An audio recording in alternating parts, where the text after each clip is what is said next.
some of the older stuff, they used to take like a black Sharpie marker, just black out what they didn't want and then rescan it. And I'm going to show you how they do that. When I say they cover something up with black, this is what I mean.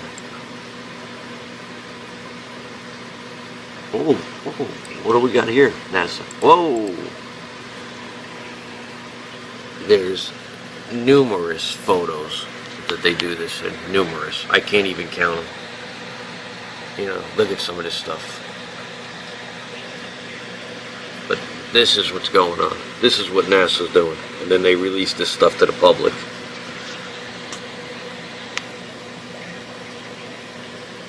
This is from the Cassini probe. This is Titan. I don't even believe that this is here, first of all, okay? There's definitely something behind it that's emitting all types of light. Now, if you can tell me how this is not, look, they just covered part of it. I don't even believe that this is, I believe that this is just cut in. It's too much of a perfect circle. They used like a circle tool and just cut this out and pasted it, as far as I'm concerned. But this nonsense, this is what I mean when I tell you that NASA's blacking something out. This is. So while we all went about our lives yesterday, we came very close to a catastrophic event here on planet Earth, and we didn't know about it. It turns out we just missed getting hit by an asteroid, a piece of solid rock, roughly the size of a 10-story building. Now, I say just missed because it came within 45,000 miles of us. That's a lot closer than the moon is, and scientists say way too close for something that big. Had it struck, again, the people who tell us about these things, say the impact could have had the force of 1,000 Hiroshima-strength atomic bombs over a huge area of the Earth. There are quite a few theories about how the world might end. For example, it's been suggested that there could be a big solar storm which would take the world out. Well, we get solar storms from time to time, and they're a bit troublesome if you're an astronaut. Indeed, not good news if you're an astronaut. But down here on Earth, we're protected by the Earth's magnetosphere, the effects of the magnetic field. And okay, solar storms can disturb that. They can produce currents in power lines that sometimes cause trouble. They can take out satellites, stop satellites working. So they could affect our GPS and any telephone calls that go by satellite, for example. But they're not going to end the world. Every so often asteroids do hit the Earth. We know, we can see some of the craters. There's Meteor Crater, or Barringer Crater as it's properly called, in Arizona. And there's traces of a very big crater, partly on the Mexican Yucatan Peninsula and partly under the sea. That big crater was the result of an impact about 65 million years ago, and it's thought that's what caused the extinction of the dinosaurs and many other things. So a big thing like that could cause us some problems. Broadly speaking, what happens is when something big like that impacts, it not only makes a crater, it kicks up a whole lot of dust into the atmosphere. And the atmosphere cuts out the sunlight, and that stops crops growing and foods fail and there's starvation and so on. So that is something we need to look out for, and we are looking out for. There's an array of telescopes all around the world monitoring the sky night after night, actually monitoring about 1,000 potentially hazardous objects, things that might come and hit the Earth one day. As they monitor them, they discover that the vast majority of them won't, that as they get the orbit more accurately, they see it'll miss the Earth. But if there was something coming to hit the Earth, we'd get 2 or 3 years' notice.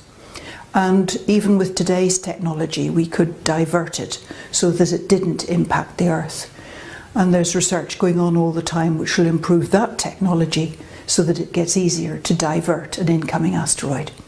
We've got no knowledge of any big asteroid coming to hit us. Some of the techniques they use to deflect an asteroid, one of them is to paint it white all over.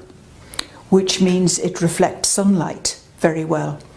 And the sunlight bouncing off the asteroid will push it sideways. From Plato's Republic was the idea that population should be controlled and unwanted life should be disposed of like trash. In other words, that some were worthy of life and others weren't. This is a concept that comes through in Darwin's ideas about survival of the fittest. If we are evolving towards individual perfection by natural means, that would mean that collectively we are in fact evolving towards a utopian society of perfect men and women. However, in that case, those with perceived poor genetic material would be slowing that collective evolution, and so the whole process could be accelerated by getting rid of those who are not made of the right stuff. The end goal of a utopian society of purebred humans would justify the means of getting rid of the lesser ones. Remember that the full title of Origin of Species was On the Origin of Species by Means of Natural Selection or the Preservation of Favoured Races in the Struggle for Life. One of the major influences on Darwin was a man called Thomas Malthus, who received the blessings of French deist Jean-Jacques Rousseau and famous Scottish philosopher David Hume. Incidentally, David Hume has a prominent statue on Edinburgh's Royal Mile, and if you look at the back of it, you will see this sun god symbol. Now, Thomas Malthus authored a document called The Essay on the Principle of Population, where he concluded that, amongst other things, society should adopt policies that prevent the human population from growing disproportionately larger than the food supply. Malthus, again finding a root in Plato's Republic, proposed genocide to make sure this didn't happen. Specifically, he thought to target the poor.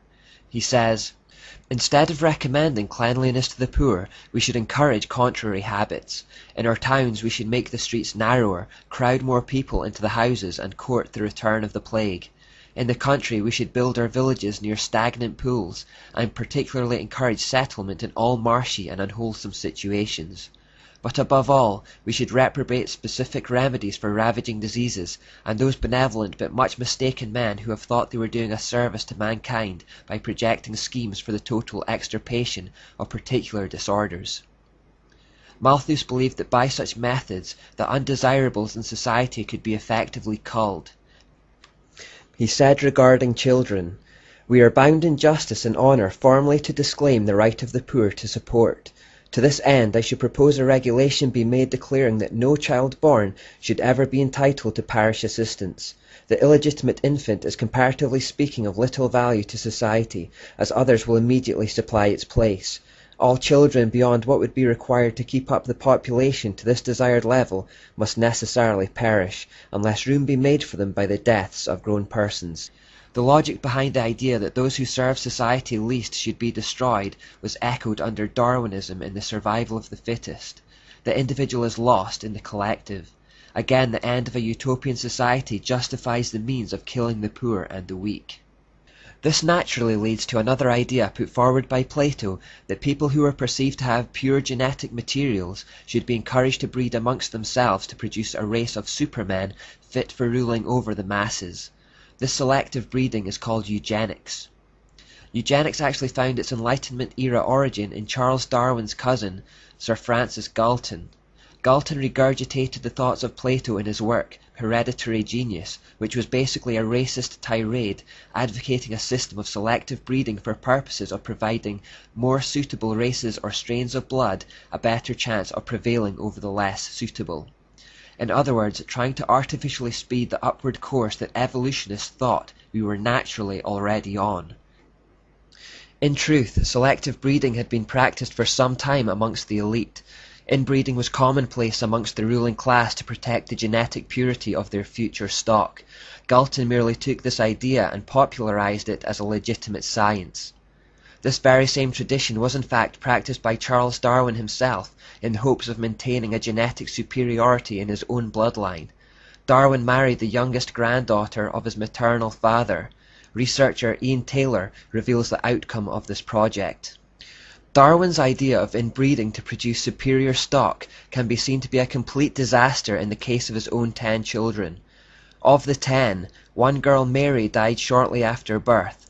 Another girl, Anne, died at the age of 10 years. His eldest daughter, Henrietta, had a serious and prolonged breakdown at 15 in 1859.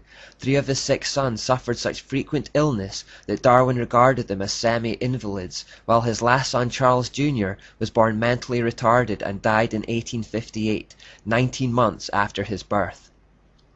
Science has shown that inbreeding actually leads to speedier destruction of the genetic code rather than evolution because of something called biological mutations, which is why so-called purebred dogs are in fact more prone to health problems than mixes. The errors in their genetic code multiply as they are bred amongst themselves over long periods.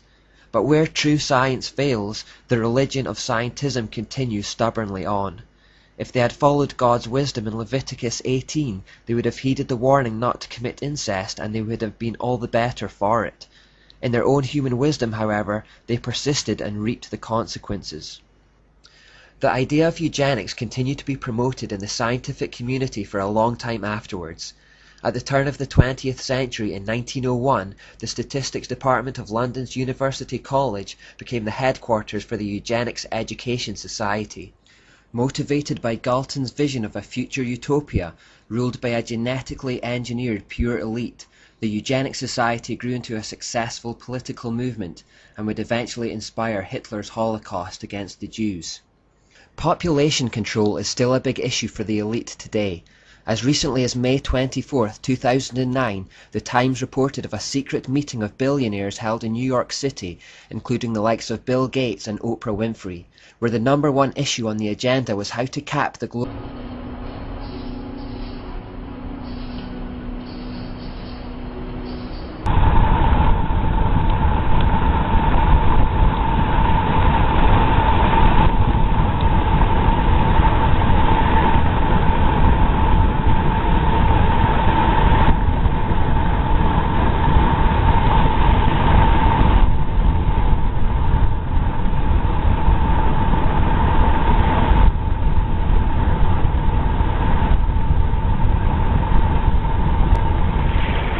Look at it. This is what's washing up. And as it washes up, it's bringing all these jelly things. What is that?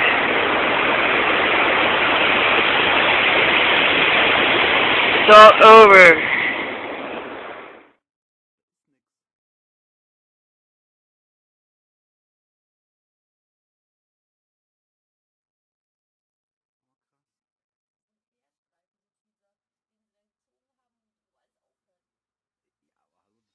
State warns on EMP. There's no help coming. Oh, this was interesting. Washington. Arizona Governor Jan Brewer has signed legislation to require the state's Department of Emergency and Military Affairs to prepare materials outlining what citizens need to know to deal with either a natural or man-made electromagnetic pulse event that could knock out the vulnerable electrical grid system over a wide geographical region. But if this isn't another red alert for you, I don't know what else to tell you. The legislation, SB 1476, was introduced by Senator David Farnsworth. It includes the type and quantity of food, water, and medical supplies that each person should stockpile in case an EMP occurs over the U.S. What? The legislation, however, doesn't require actual hardening of the grid within the state. Unreal. And, Russia sanctions, I almost read the NBA bans, Russia sanctions not tough enough yet, analysts say. Well, if they get any quote-unquote tougher, they're going to be really attacking Putin, and that's just going to make him mad. I mean, it's not doing anything. It's actually creating another financial system to fall back on when this one collapses. So, do you believe in global warming? Yes, I do. Global warming is a bad way to phrase it. Do I believe in climate change? Yes. Yeah, to an extent I do. Yes. Yes. Yes. Why do you believe global warming? Because there's scientifically valid proof that global warming exists. Because it's getting hotter and colder. Like, I've been in Georgia my whole life and we've never really seen snow the way we've seen it the past 2 years. Yeah, so. Because I think that humans have an effect on the planet that has been observed through scientific reasoning. I mean, because it's been proven, like scientific evidence shows that global warming is real. So, plenty of studies that indicate over the last 30 years what shit's going on if we're not too careful. Like, no, we're gonna ruin our Earth. Yeah. It's self-evident. The ice is melting. We're all doomed. We're all gonna die. Matthew, it's August the 30th, 2016, and I'm looking up at the sun, and you can see that object now by the sun. You can see the chemtrails, all the chemtrails that are going to be covering this heavenly body up there by the sun. You can see that now, can't you guys? There it is. There's the heavenly object. This is what they're hiding, guys, up there in the sky. 100% proof now, guys. Can you see that, guys? 100% proof. There's an object up there that's been hidden by the chemtrails.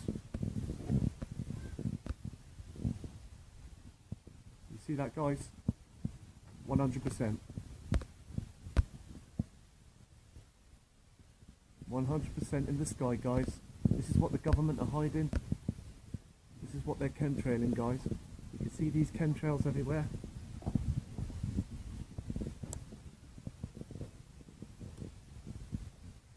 What they're hiding. There's the heavenly object, guys.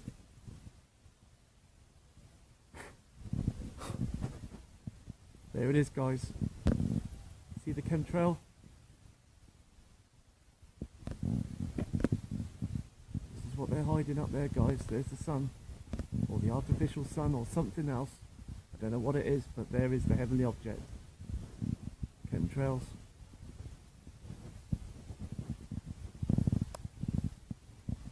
There it is, guys.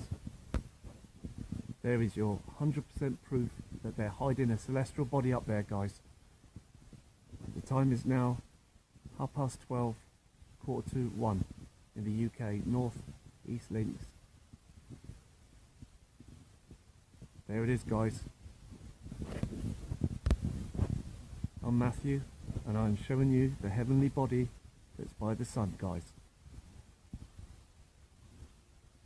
This object, when it goes, when it comes to like 2 o'clock, 5 o'clock, it comes from the right hand. It goes to the left hand side. Come to the left hand side. At the moment, it's on the right hand side. It moves like a comet. This object moves like a comet in the sky, guys. Time to believe. There it is. 100%. 100%. There is the object, guys. There it is. No lens flare, no sundog, just the object 100%. And thank you for subscribing to my channel. I'm using my HD Canon camcorder.